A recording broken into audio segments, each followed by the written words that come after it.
7 postulantes en este proceso de selección para terna al cargo fiscal general del Estado.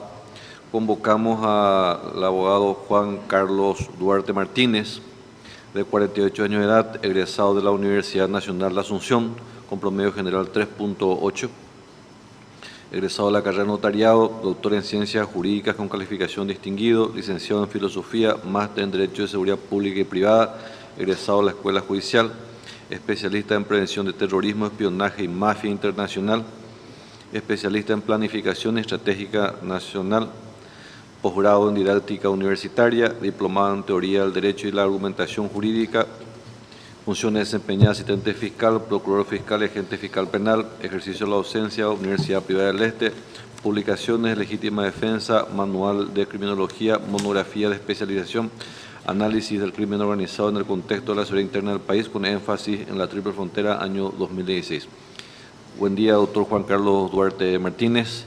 Usted tiene 15 minutos para exponer ante los miembros del Consejo, los miembros del Tribunal y la audiencia que lo está siguiendo sobre su visión y propuesta para el Ministerio Público en caso de ser electo fiscal general del Estado. El funcionario que tiene enfrente le va a estar indicando el tiempo de su exposición. Concluida la misma, le serán formuladas las consultas pertinentes.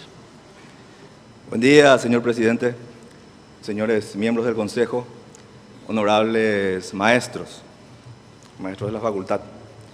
Lo escuché al que me antecedió en el uso del atril hablar con mucha vehemencia y concuerdo en parte con lo que dijo, pero no concuerdo tampoco en muchas cosas. Fui integrante del Ministerio Público durante 15 años. Ingresé con el proceso viejo siendo aún estudiante de Derecho, joven aún. Y venir a hablar de un Estado de Derecho yo creo que sería un poco una impertinencia mía incluso, tratar de dar grandes discursos grandilocuentes. Yo quiero comprimir eso, yo quiero ser práctico, esa practicidad que siempre usé en mi función, tanto de asistente fiscal, procurador fiscal y fiscal. Pasé por todos los cargos prácticamente dentro de la estructura del Ministerio Público y siempre basé mi trabajo y de las personas que trabajaron conmigo en tres ejes principales, y que yo creo que ese es el rol del Ministerio Público dentro del Estado Social de Derecho. Discursos grandilocuentes ya lo sabemos todo, y como dijo el doctor Cabrera, podemos hacer viajes imaginarios por los países del cual trajimos esa concepción de un Estado de Derecho y un Estado social de derecho, pero ese no es el punto. Yo quiero hablarles a ustedes sobre eso que no está escrito, eso que se aprende en la escuela del Ministerio Público y en especial en las aulas de las unidades fiscales.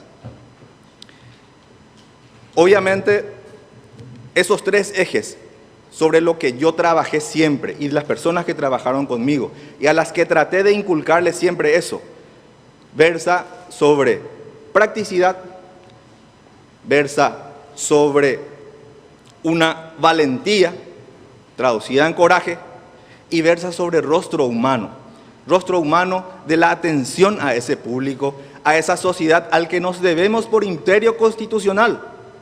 Y yo puedo hablar desde una óptica de funcionario del Ministerio Público, anterior funcionario del Ministerio Público, y puedo hablar también como abogado pasillero, porque hace 9 años que ejerzo la profesión.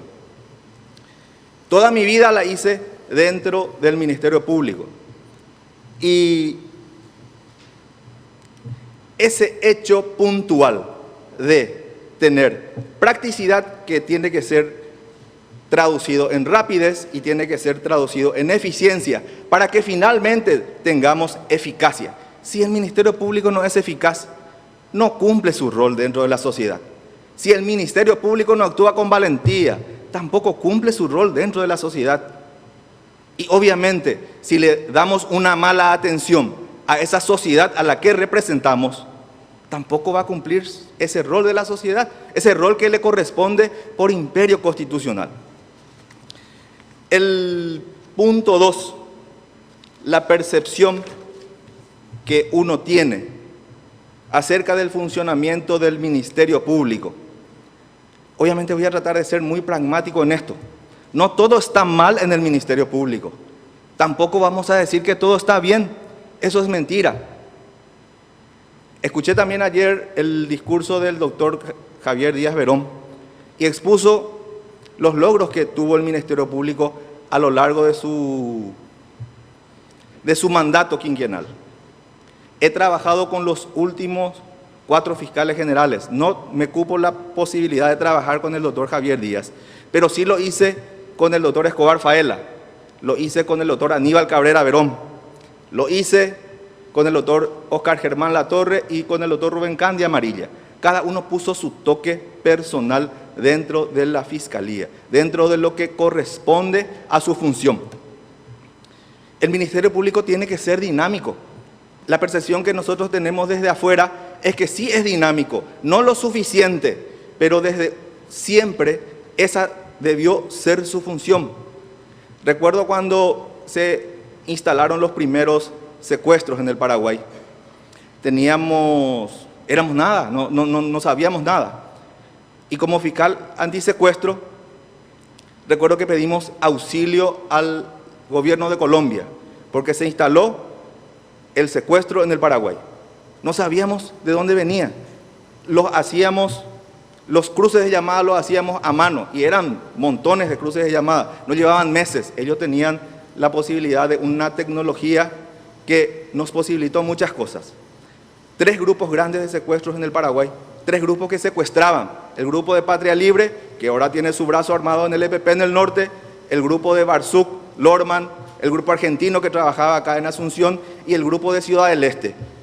El grupo del Este llamado Valdecir, Piñeiro, Eleno Alonso y otras personas fugitivas, algunas condenadas, otras ya no están actualmente. Cuando ocurrió eso, el Ministerio Público automáticamente creó la unidad de secuestro y se hizo frente a eso. Esa es la dinámica que tiene que tener. Actualmente tenemos delitos nuevos, inclusive que no están en el Código Penal. Entonces el Ministerio Público tiene que hacer eso, tiene que ver la necesidad imperiosa de hacer frente a ese estado actual, porque la delincuencia es dinámica. Si el Ministerio Público no se dinamiza, obviamente no va a poder hacer ese ejercicio musculoso de afrontar a la criminalidad. Como digo, la percepción que se tiene desde afuera no es tan mala. La percepción que se tiene de afuera no es una catástrofe como se pintó recientemente. Yo no creo eso. Yo confío en la Fiscalía y confío que si se ponen las pilas, se ponen los pantalones largos y tratan con coraje de hacer bien las cosas, se puede lograr todavía muchas cosas. Hay falencias, claro que las hay, pero se puede mejorar. Una de las falencias que veo desde afuera como pasillero es la deficiencia en la atención a esa sociedad, a esa persona que viene a dar su testimonio de que ha sido conculcado en sus derechos. Esa atención, esa buena atención bastaría muchas veces, pero esa atención es mala. Y no todo es malo, como dije. Hay funcionarios excelentes, hay funcionarios que mojan la camiseta. ¿Faltaría más? Sí, faltaría más. Y esa es la misión a cumplir. La autonomía funcional del Ministerio Público como tercer punto es un logro muy importante de la Constitución Nacional, que desde 1992 tengamos esa autonomía funcional. Y digo tengamos porque voy a hablar prácticamente como un fiscal todavía, pese a que hace 9 años que estoy en la profesión. Anteriormente, incluso, cobrábamos nosotros con cheques del Poder Judicial, marcábamos asistencia como asistente en recursos humanos del Poder Judicial. Eso cambió y veo con muy buenos ojos que el Ministerio Público tiene autonomía funcional y presupuestaria, porque de nada va a servir que uno solamente moje la camiseta, que uno haga todo a pulmón. Se tiene que hacer eso, pero sin un buen presupuesto no se puede desarrollar muchas investigaciones. ¿Cómo vamos a luchar contra delitos ambientales si no hay un técnico, si no hay una camioneta y combustible para ir a ver si eso está pasando realmente así? Entonces, ese presupuesto que tiene que ser desplegado con gentes especializadas respecto a cómo se va a determinar y cómo se va a desarrollar en el año todo el trabajo del Ministerio Público. Entonces, es demasiado importante que tenga esa funcionalidad y tenga esa autonomía para disponer el fiscal general lo que corresponda respecto al presupuesto.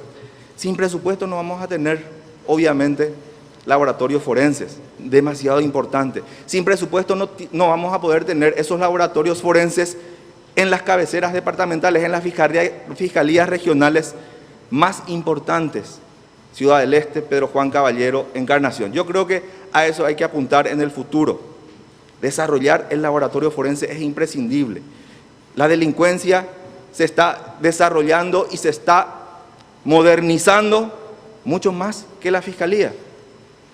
Y veo con muy buenos ojos que el laboratorio forense de Asunción tenga funcionalidad, tenga todo lo que se está desarrollando adentro.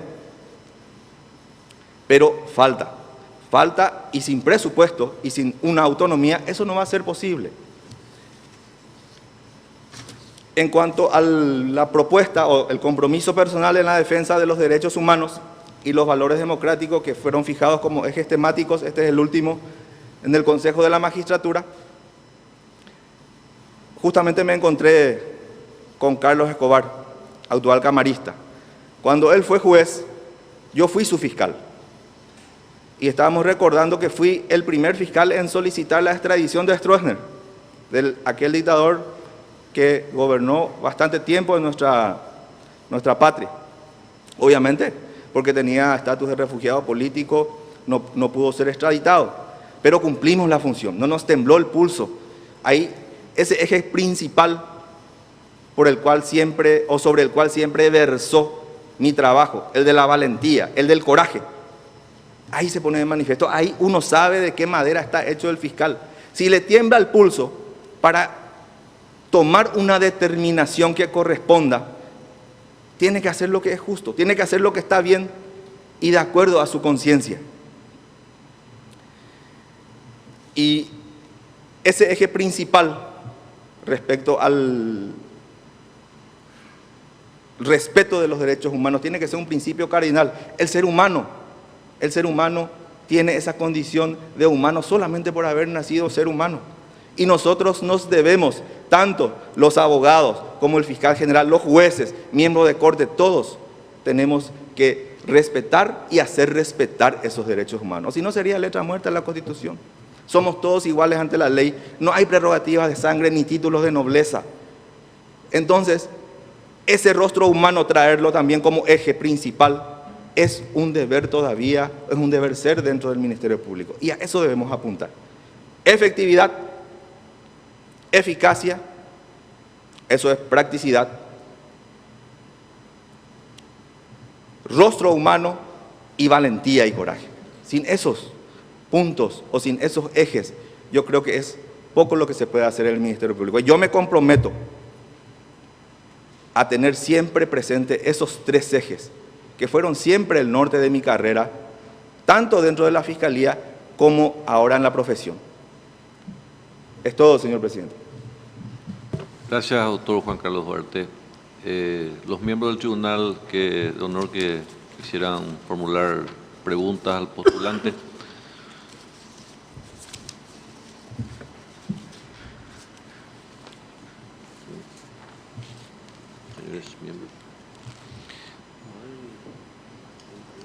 La palabra para el doctor Luis Fernando Sosa Centurión.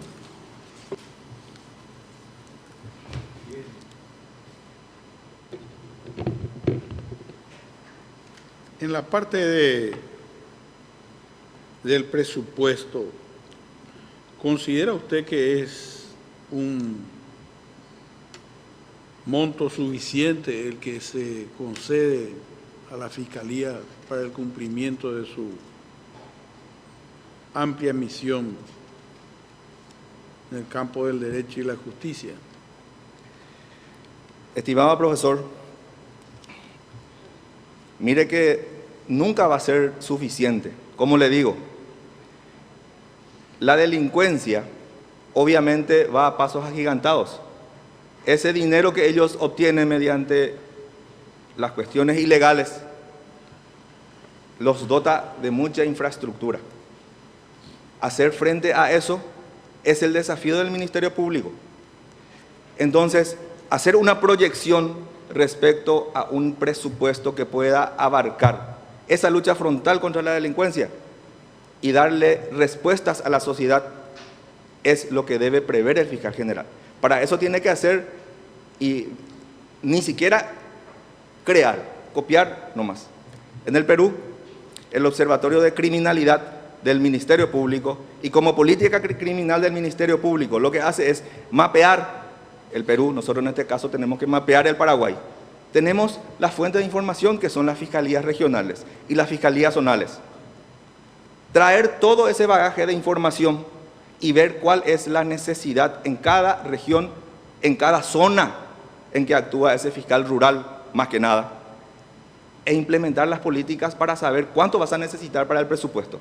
Esa tiene que ser la visión de cómo tiene que actuar respecto al pedir un presupuesto acorde a las necesidades que le va a, obviamente va a ser insuficiente siempre. Para tener laboratorios forenses en fiscalías regionales grandes, es necesario el presupuesto. Sin dinero, obviamente es poco lo que se puede hacer. Si me permite ampliar. Sí, por favor, doctor Sosa. Pasa de que usted dio unos ejes de trabajo de 3 puntos y comprenden aspectos muy loables. Laboratorios forenses serían no solamente en la capital, sino en el interior, apoyo de tecnología. Y los pedidos de la Fiscalía van a ser siempre loables a sus pretensiones, pero sabemos que un presupuesto responde a una ley y en segundo aspecto tenemos la posibilidad de disponer los recursos, porque si no se obtienen los recursos, entonces vienen las directivas de técnicas de aplicación presupuestaria que hacen más bien relación y efecto a las disponibilidades de crédito para su aplicación respectiva.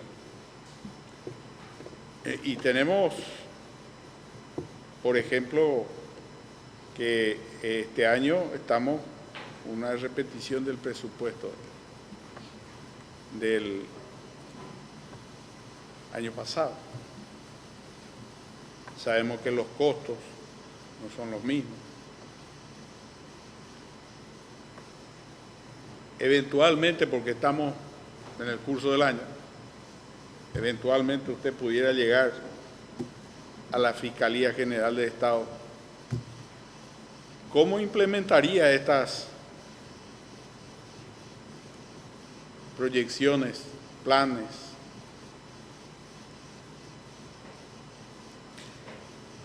Estimado profesor, usted sabe que yo lo respeto mucho.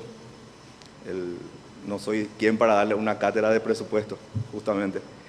Pero, obviamente, ese entredicho político que hubo anteriormente afecta, obviamente, a la funcionalidad, no solamente del Ministerio Público, sino de muchas otras instituciones, especialmente de la Universidad Nacional, que tiene también este mismo problema.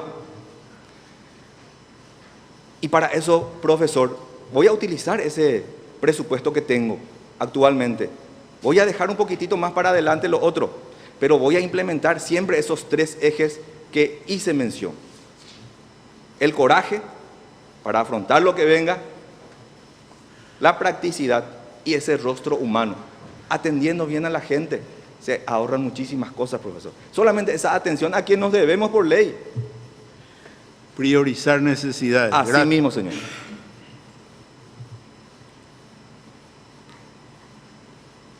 Gracias, doctor Luis Fernando Sosa Centurión. Tiene la palabra el doctor Rodolfo Gil Paleari. Doctor Duarte, yo voy a salirme un poquito de los temas que se están tocando. Siempre me gusta hablar del aspecto práctico de la cuestión. Y entiendo que usted también participa de esta manera de pensar. Leo aquí que usted escribió algo sobre análisis del crimen organizado en el contexto de la seguridad interna del país, con énfasis en la triple frontera, año 2016. Muy actual y todos Sí. conocemos que realmente es un problema serio. ¿Podría usted especificarnos cuál es el peligro real de esta organización mafiosa, diríamos, ¿verdad? ¿Y cuál tendría que ser el papel a desempeñar por el fiscal general del Estado, lógicamente con los integrantes y las integrantes del Ministerio Público? ¿Tendrían que intervenir directamente, tendría que intervenir en forma decidida o no? Sí. Profesor, nos conocemos hace rato y esa fue una tesis mía para aprobar el curso del IAE de especialización. En Ciudad del Este se vio una particularidad especial, entre comillas, de que existen 21 etnias árabes, 21 creencias religiosas distintas dentro de lo musulmán.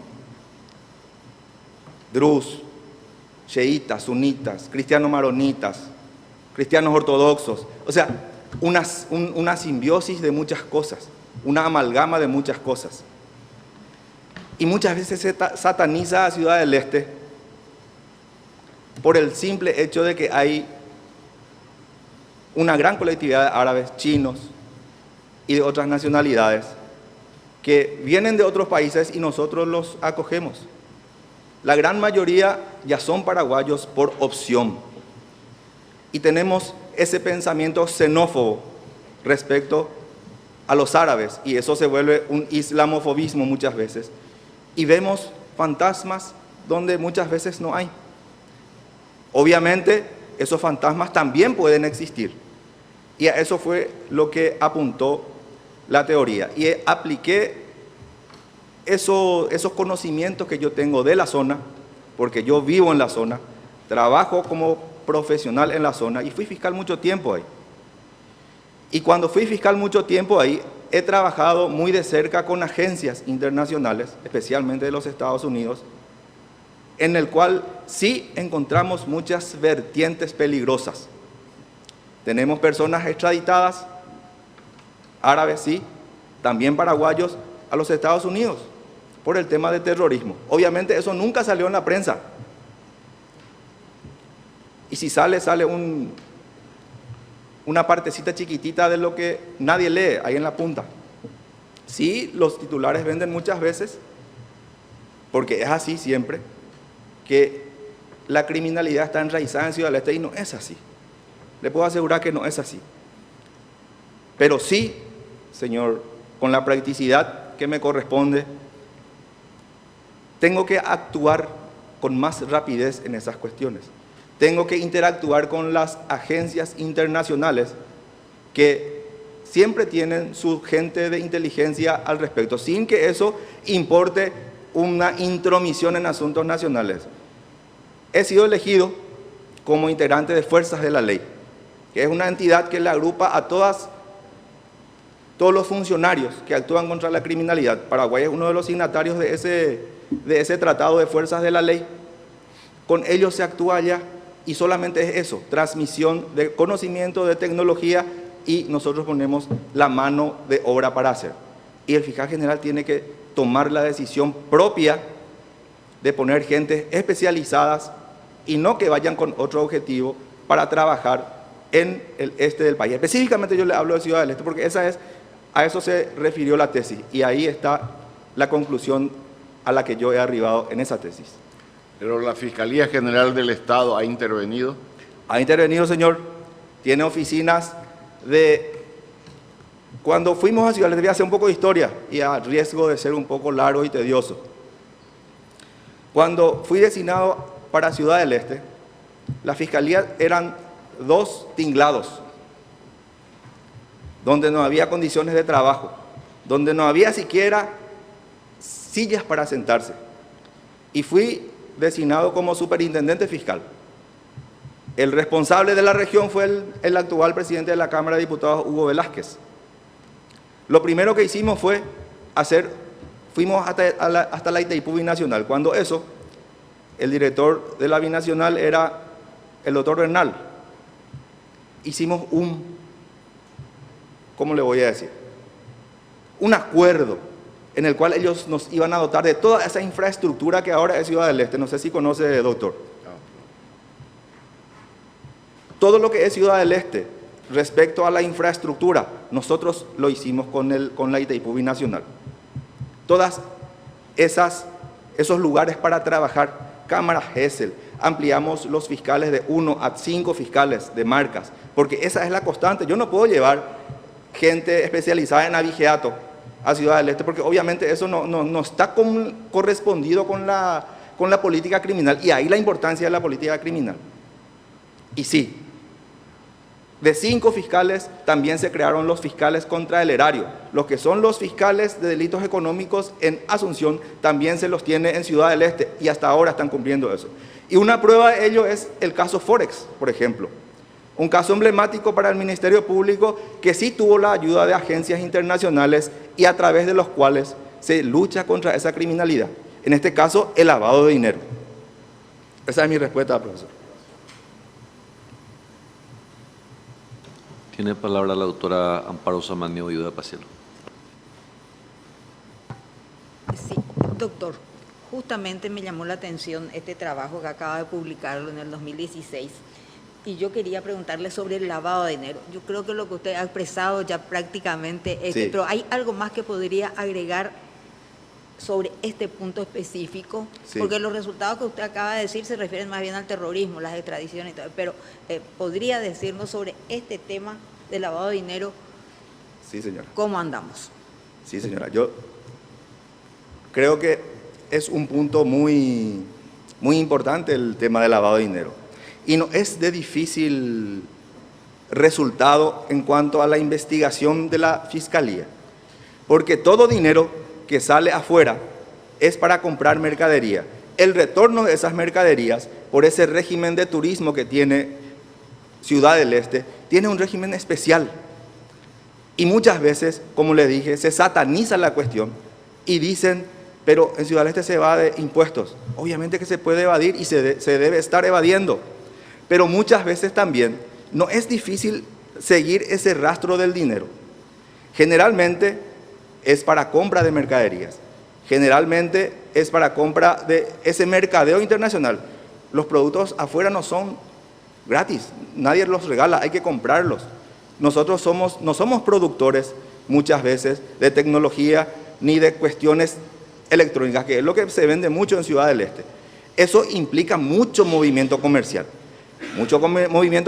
de dinero, muchas transacciones que deben ser detectadas por el ROS, reporte de operaciones sospechosas de la CEPRELAT.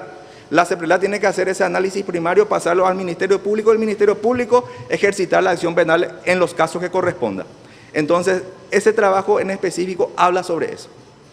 No es muy difícil, doctora, hacer ese seguimiento al tema del lavado de dinero. Ahora, tener las agallas para hacerlo, ir a chocar contra infraestructuras que tienen muchas veces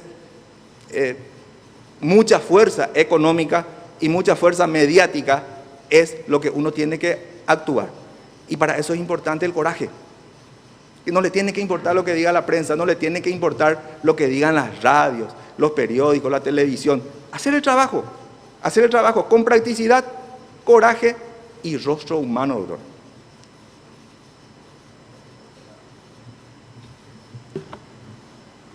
¿Una consulta más de los señores miembros? Ninguna. Señores miembros del Consejo que quieran formular consultas, tiene para el doctor Claudio Baqueta. Buen día, doctor Charlie. Buen día, doctor. Usted habló del secuestro. En su exposición manifestó que hay 3 grupos armados.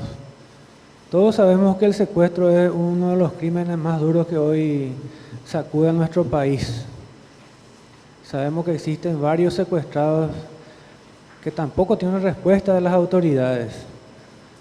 En caso de ser designado fiscal general del Estado, ¿cuál sería su hoja de ruta? ¿O qué propone concretamente usted para combatir a ese hecho punible? Sí. El secuestro, la muerte en suspenso, es más dolorosa que la propia muerte. Obviamente, hace falta todavía tener ese coraje, mi querido doctor Baqueta, para hacerle frente a eso. Humanamente, creo que, y actualmente, solamente existe un grupo armado en el norte, que es el ejército, el EPP, un desprendimiento de su brazo político que fue el Partido Patria Libre. Entonces, ¿cómo vas a actuar contra ellos? ¿Cómo vas a darle una lucha sin cuartel? Mano a mano así, tiene la ventaja del monte. Mano a mano así, le matás, ellos te pueden hacer explotar un cine donde hay criaturas, una escuela donde hay criaturas. O sea, no solamente es un trabajo de ir a luchar denodadamente y face to face, cara a cara con ellos. Hay que hacer más trabajo de inteligencia. Y la Fiscalía, yo creo que tiene que inmiscuirse en ese trabajo de inteligencia. Y si no nos da el cuero para hacerles frente, hay que pedir ayuda internacional. Yo sé que hay buena predisposición de gobiernos extranjeros para darnos ayuda respecto a eso. Políticas para implementarlo y la fuerza, el coraje, la determinación y la practicidad para ir a hablar y pedir ayuda si no podemos. Ese tiene que ser el trabajo del fiscal general. No, el fiscal general no tiene que estar mucho tiempo en su despacho. El fiscal general tiene que ser un hombre de lucha. Eso se aprende, como les dije, en las unidades fiscales, en las aulas de las unidades fiscales y en la gran escuela de la Fiscalía. Y siempre yo dije en las locuciones anteriores, una persona humana, para aprender a correr, primero tiene que aprender a gatear, a ponerse de pie, a caminar, darse tumbos, aprender. Después va a correr. Ese proceso muchas veces se salta. Y si saltas ese proceso, obviamente no vas a saber cómo encarar los problemas que hay. Y una forma de encarar ese problema es pidiendo ayuda. Si no podemos, ya llevaré a la ayuda a todo un yandero. Gracias, doctor. Que tiene la palabra el doctor Cristian Krijovic. Doctor, ¿cómo está? Buen día, doctor. Buen día, doctor. Con respecto a lo último que dijo, me gustaría hacerle la pregunta que tenía preparado. Habló de mejorar el servicio de inteligencia, pero en el contexto de lo que hablaste, la delincuencia se está modernizando mucho más rápido que la Fiscalía, ha dicho usted, y que pasa en cierta manera por el presupuesto. Pero vemos que realmente, es cierto lo que usted dice, fuimos testigos en los últimos tiempos de hechos muy novedosos, por decirlo de alguna manera, en materia de criminalidad, que llamó la atención de toda la ciudadanía y le tomó desprevenido a la Fiscalía y a todos los servicios de seguridad. Concretamente, ¿por dónde pasa esa mejora en el sistema de inteligencia? ¿Y qué papel desempeñaría la Fiscalía en ese proceso de modernización? Mi querido doctor, en Ciudad del Este, no hace un mes todavía, tuvimos unas visitas indeseables. Tomaron la ciudad por 3 horas. Desde mi casa yo escuchaba el tableteo de las ametralladoras. Desde mi casa veía las explosiones que se realizaban, humo incluido. Y no sabíamos qué pasaba. Obviamente si nosotros, la población, no sabemos qué pasaba, la policía menos. La desprevención, no se puede prever y actuar sobre algo que no se sabe. Lo digo yo en el análisis de crimen organizado. Hay que apostar a eso, doctor. ¿Y cómo se inmiscuye la Fiscalía? Yo voy a hacer una crítica al doctor Díaz Verón, pero yo no lo he visto a él presentarse en Ciudad del Este. Nosotros somos también, vivimos en Ciudad del Este. El Paraguay no termina en Calle Última. La gente que vivimos en el interior necesitamos también la atención de nuestras autoridades máximas. Y yo creo que un hecho de esa envergadura debió obligar a la presencia del fiscal general en el lugar. Yo no me enteré que él haya ido. Si fue el adjunto, que su obligación natural está ahí, el ministro del Interior, que es también un fiscal con permiso, estuvo presente. Pero imagínense, había roces entre nuestras propias fuerzas respecto a la detención de una persona y su liberación posterior. Bien o mal no sabemos, pero ese roce no tiene que ocurrir entre nuestras fuerzas de seguridad. Para eso es importante la articulación y ese ejercicio musculoso del hablar, el ñemonguetá. La ñemonguetánamo, este itereimba ere conseguir.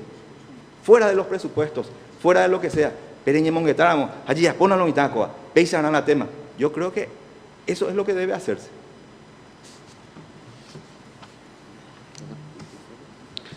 Tiene la palabra el doctor Adrián Salas Coronel.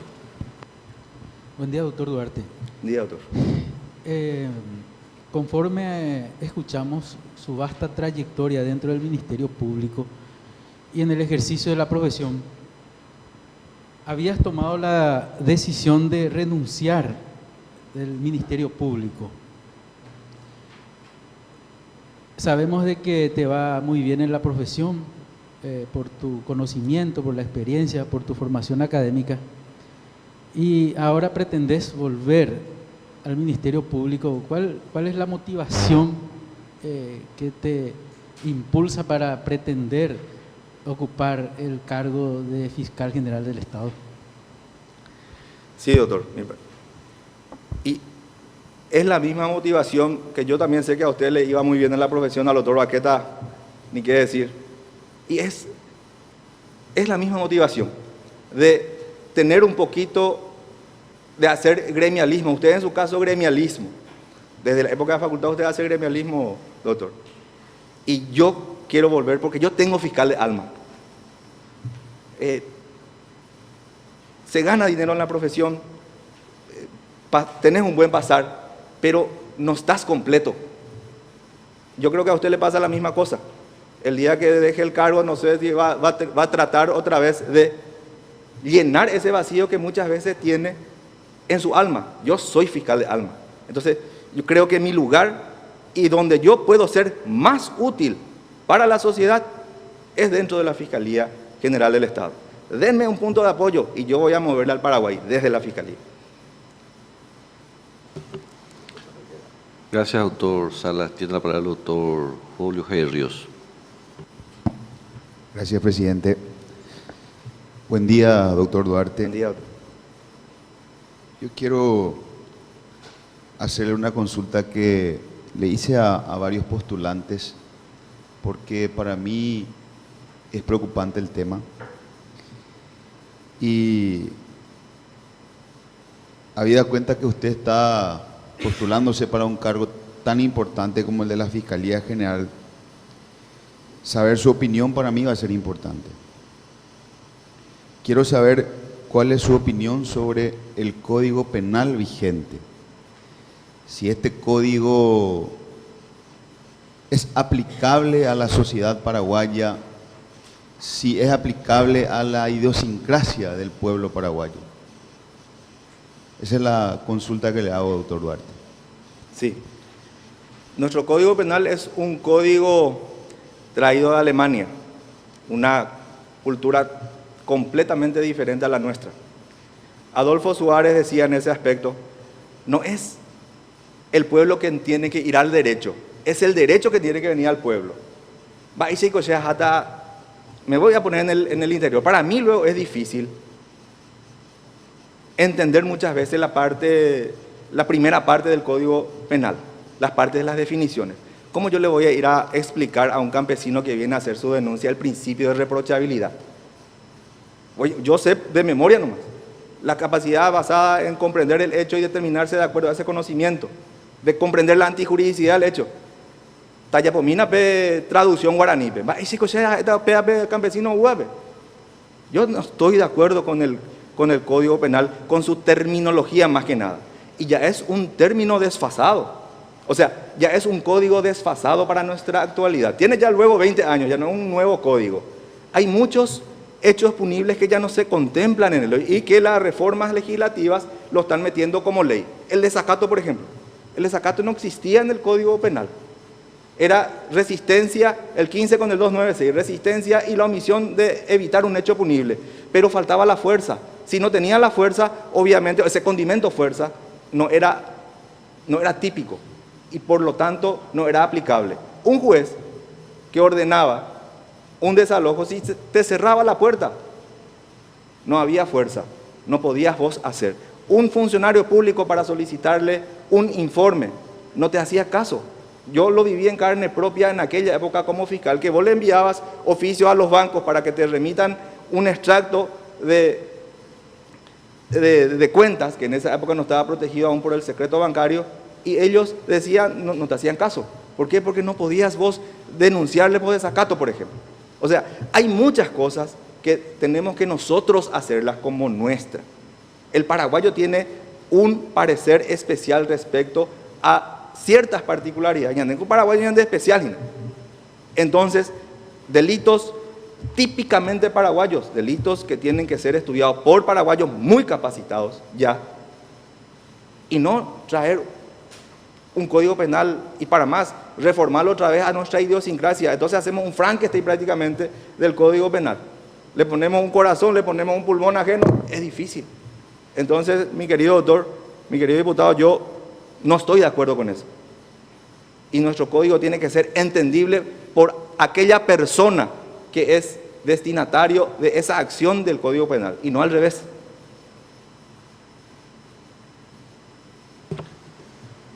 Gracias, diputado. Tiene la palabra el doctor Carlos Raúl Cabrera. Doctor Duarte, buenos días. Mi querido?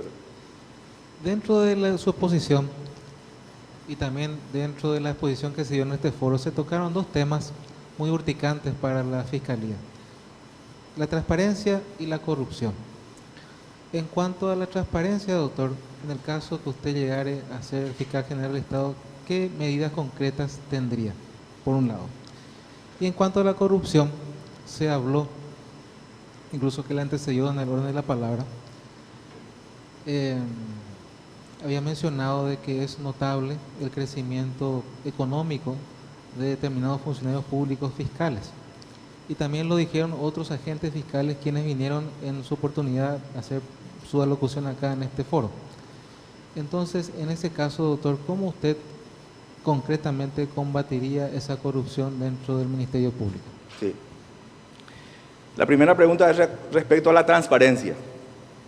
Y ayer estuve leyendo en el diario ABC Color respecto a un punto que me llamó mucho la atención: que el Ministerio Público no es auditada por la Contraloría, que es el organismo natural de auditar las funciones y los trabajos de los funcionarios públicos y de las instituciones públicas. Lo hace el Tribunal de Cuentas. Y cada año se está pidiendo una nueva medida para que no sea la Contraloría quien audite la gestión y que sea la Contraloría. O sea, que sea el Tribunal de Cuentas, perdón. Doctor, lo público en público y para el público. Oye, ¿cuál ese no de gastar tal y cual rubro? Si vos no debes, no temes. Ese tema de la transparencia tiene que ser fundamental y tenemos que empezar por casa. Eso en cuanto a la transparencia. Y en cuanto a la corrupción, obviamente no todo es color de rosas dentro del Ministerio Público. Hay funcionarios corruptos, así como hay buenísimos funcionarios. El día de ayer me escribió por WhatsApp una asistente que tiene 17 años dentro de la función pública, entró 5 veces en terna y hasta ahora no fue electa fiscal. Y me dice, doctor, tenemos que tener la posibilidad nosotros, los que estamos dentro de la función pública y dentro de la fiscalía, acordate que nada de nosotros los asistentes fiscales. Y claro que me acuerdo de los asistentes fiscales, hay asistentes fiscales buenísimos, honestos, a quien hay que potenciar.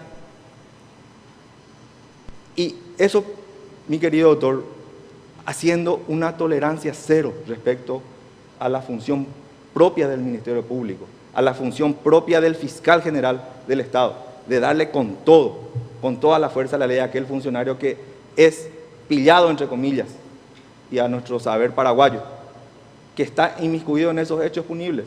Entonces, todo el peso de la ley contra él. Esa es la respuesta.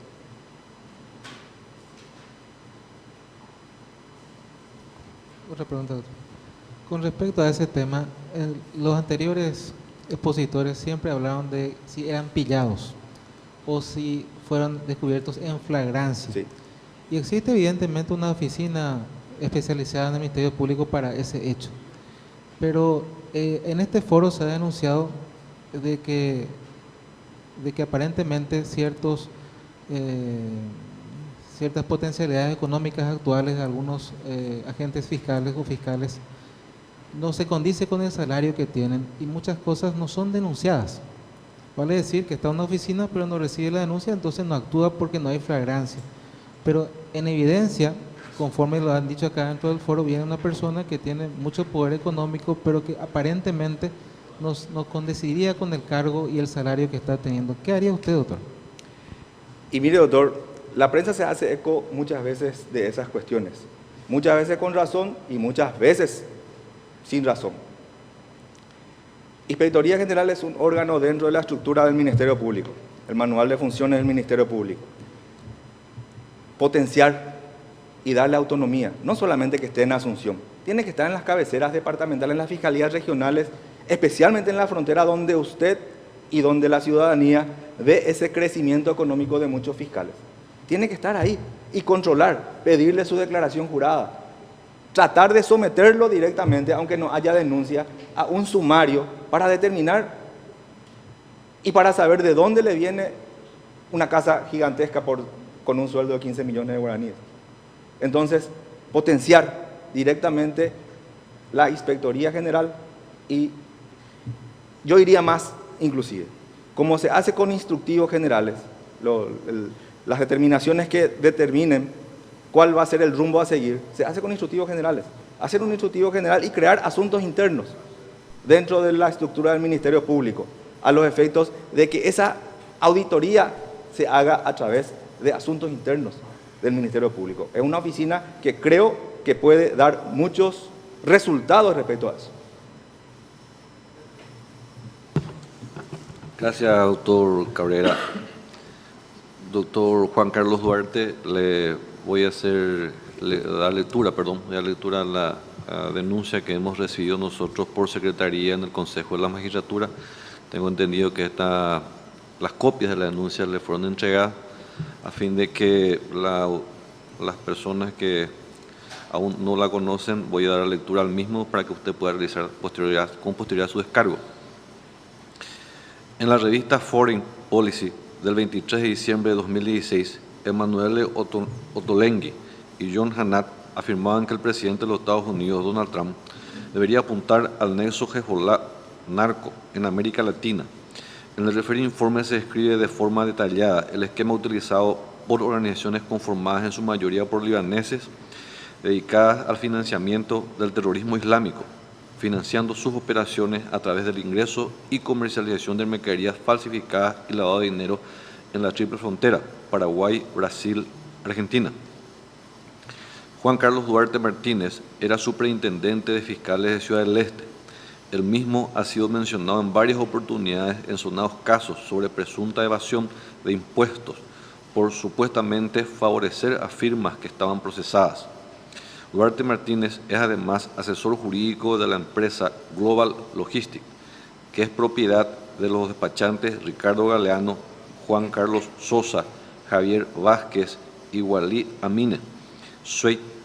Este último también aparece en la foto ya que es quien se ubica más atrás con la toalla a la espalda. Hace referencia a una publicación del diario de ese color sobre un viaje al Líbano. Sueit fue descrito como un jugador clave en el envío de mercancías desde el lejano oriente hasta la triple frontera, varios o la mayoría de ellos con mercadería falsificada. Global Logistics Solution, una empresa con sede en Hong Kong, es mencionada en el informe de la revista Foreign Policy como compañía transportadora. Las mercaderías llegan al aeropuerto guaraní en aviones cargueros. Son aproximadamente 100.000 kilos de electrónicos, más cosméticos y ropa en cada vuelo, siendo sistemáticamente liberadas por el agente fiscal, el ex agente fiscal Juan Carlos Duarte, en su momento como funcionario público y hoy en su carácter de abogado particular. Por la presente denuncia, dejamos en claro que Juan Carlos Duarte, ex fiscal de Marcas de Ciudad del Este, no puede ser designado fiscal general del Estado, visto y considerando sus antecedentes de mal desempeño de sus funciones siendo agente fiscal y sus vínculos y relaciones con grupos libaneses dedicados a ingreso de mercaderías falsificadas y lavado de dinero en el Paraguay. Y de serlo así, el mismo utilizaría el cargo para mantener intacto e impune este esquema delictivo que ha sido ya identificado por organismos de control de otros países. Las pruebas que acompañan son la publicación de la última hora de fecha 23 de noviembre de 2016, que hace referencia a la foto, las publicaciones de libertad de expresión, adjunta una serie de copias de esas documentaciones y una parte, le voy a dar lectura, doctor Juan Carlos Duarte, en honor al tiempo porque es bastante extenso. Conozco, dice, presidente. Habla de la referencia de una mega evasión 67, la investigación mega evasión 67, que expuso a un grupo de contadores locales que habían emitido falsas facturas en nombre de 285 empresas y personas transcritas en la triple frontera con el fin de evadir impuestos. Las autoridades paraguayas estiman un fraude de 270 millones de guaraníes. Se identificaron a un titular de una cantidad de empresas, a Jafar Balas, como accionista en 3 de los 6 compañías, y un segundo socio libanés, grupo de empresas cuyo nombre es Wali Amine Sueit. Sí. Sigue la anuncia, pero ya Sí, usted sí. con esto creo que ya graficamos suficientemente. Tengo conocimiento, señor presidente, y mire que es una denuncia anónima, y no sé si lamentar más la mala intención de esa denuncia anónima o la blasfemia que se hace dentro de esa denuncia, porque es un cortar-pegar. Y en la revista Política Extranjera, Foreign Policy, no se habla en ningún momento de mi nombre. Se habla de clientes, sí, que tengo como abogado profesional. En Ciudad del Este, como yo dije, ese movimiento comercial genera muchas transacciones, genera mucho movimiento de dinero, genera seguro evasiones fiscales o pagos de impuestos. En el estudio jurídico somos 8 personas, 8 abogados. A mí me corresponde la parte penal, por mi especialidad penal. Tenemos los civilistas, los laboralistas y un universo aproximadamente de 230 empresas a quien le damos ese servicio profesional. Para eso estudiamos nosotros los abogados, para poder ejercer la profesión. John Finnis, dentro de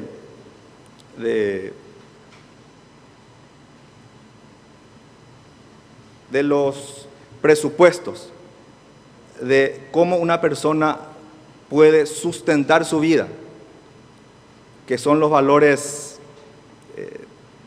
democráticos a lo que ellos llaman bienes humanos universales, está el derecho al trabajo.